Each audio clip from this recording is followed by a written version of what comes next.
وَقُلْ جَاءَ الْحَقُّ وَزَهَقَ الْبَاطِلُ إِنَّ الْبَاطِلَ كَانَ زَهُوقًا۔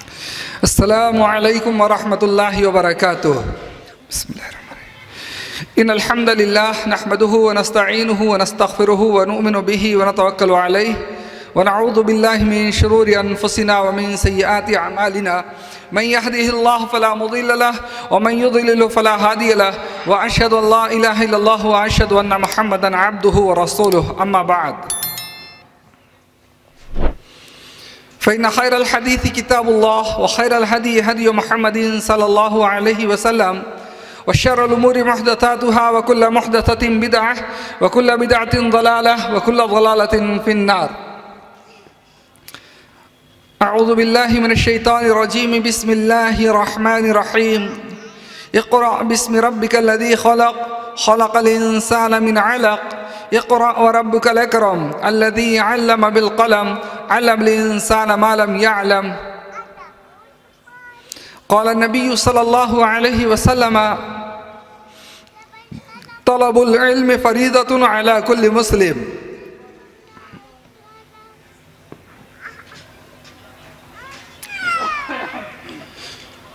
ہر طرح کی تعریفیں اللہ وحدہ لا شریک کے لیے ہے، جو خالق و مالک ہے، ہمارا مربی و پالنہار ہے۔ درود و سلام ہوں اللہ تعالیٰ کے تمام نبی و رسولوں پر،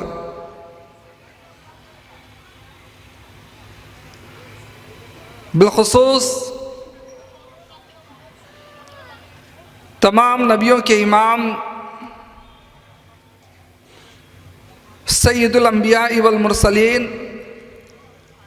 خاتم المرسلین، خاتم المعصومین، جناب محمد الرسول اللہ صلی اللہ علیہ وسلم پر اللہم صلی علی محمد وعلی آل محمد کما صلیت علی ابراہیم وعلی آل ابراہیم انک حمید مجید۔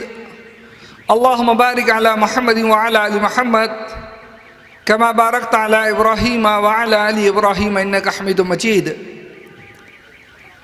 رب اشرح لی صدری ویسر لی امری واحلل عقدۃ من لسانی یفقہوا قولی۔ سبحانک لا علم لنا الا ما علمتنا انک انت العلیم الحکیم۔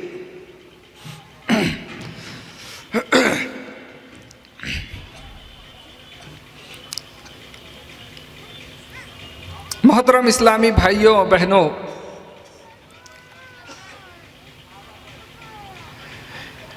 علم کی اہمیت، اس کی افادیت،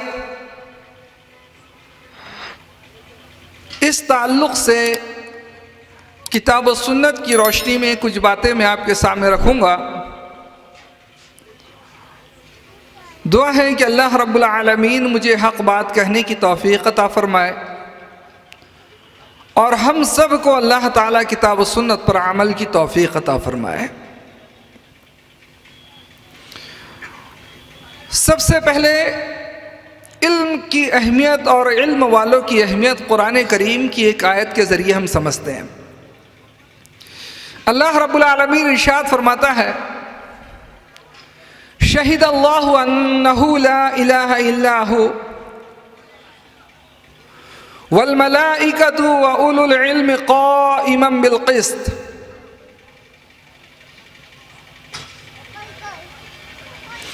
اللہ رب العالمین گواہی دیتا ہے اس بات کی کہ اللہ کے سوا کوئی معبود نہیں۔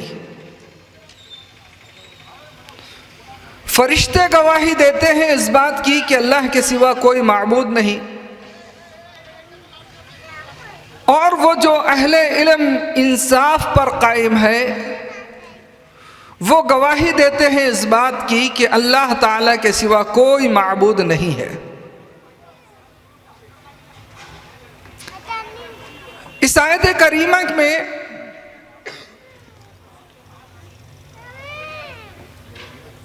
غور کریں تو ایک بات بڑی اہم سمجھ میں آئے گی کہ توحید جو چیز ہے نا، کلمہ لا الہ الا اللہ، کلمہ توحید، اللہ کے معبود برحق ہونے کی گواہی دینا،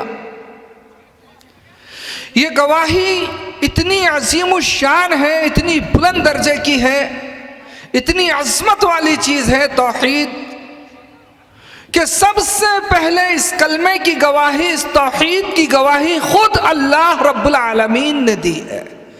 شہد اللہ انہ لا الہ الا ہو، سب سے پہلے کون گواہی دی؟ اللہ رب العالمین نے گواہی دیا کہ اللہ کے سوا کوئی معبود نہیں، کوئی نہیں، صرف ایک اللہ معبود ہے۔